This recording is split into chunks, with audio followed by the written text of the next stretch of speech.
অসমত দুখীয়া আৰু মধ্যবিত্ত লৰাই চৰকাৰী চাকৰি পাব লাগে। পুলিচ নে এতিয়া পুলিচ তোৰ কেতিয়া চাকৰি হৈছে? Came near to me, he said, sir, I paid 25 lakhs for this job and I taken that on loan. So, অসমত চৰকাৰী চাকৰি নামৰ দুৰ্নীতিটো এটা ইনষ্টিটিউচনেলাইজ আছিল।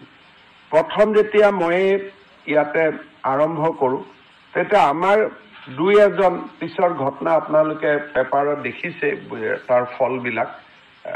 আমাৰে দুই এজন চিনাকি মানুহে কয় যে 10টা চাকৰি মোক দি দিয়ক। বোলে 10টা মানে কাৰ ঘৰৰ কোনোবা আছে নেকি? বোলে নহয় 10টা।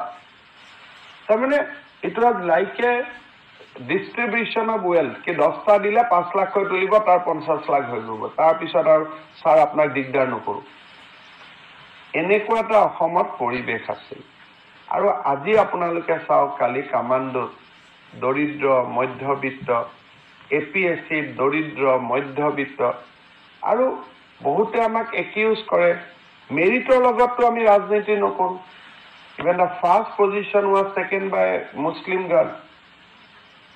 When I was coming back to that girl thing again, the first position was taken by a Muslim girl. I could have tell APSC member ki olop interview ek number kom di diok, antata first position to dibo nalage. But মই তো কথাই পাতা নাই আজি 5 মাহ হল APSC চেয়াৰমেনৰ লগত। the moment mains আৰম্ভ হৈছে, ৰিজাল্ট দিছে, যোৱাকালি তেওঁক মই ফাৰ্ষ্ট লগ পাইছোঁ। মই ফোনতো কথা পাতা নাই। কিয়?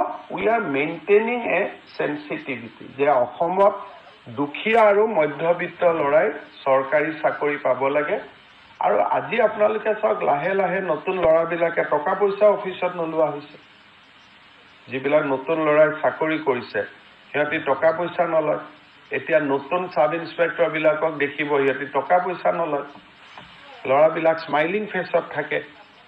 আপোনাৰ এতিয়া পুলিচ বুলি ক'লে আপোনালোকে সুধিব পাৰে যে 3 বছৰ আগৰ পুলিচ নে এতিয়া পুলিচ, তোৰ কেতিয়া চাকৰি হৈছে? So that cultural difference is now very, very clear.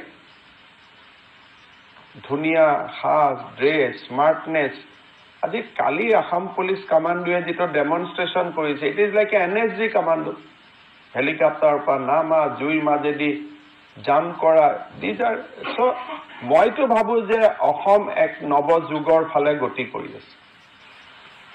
নৱজাগৰণ আৰু নৱযুগৰ ফালে আসাম ইজ টেকিং প্লেচ। কালিতো অমিত শ্বাহ ডাঙৰীয়াই ৰিভাৰ পাৰ্কত পাৰ্ক দেখি তেওঁ মোক নিজে কৈছে, আৰে आप लोग ब्रह्मपुत्र में कैसे ऐसे बनाए?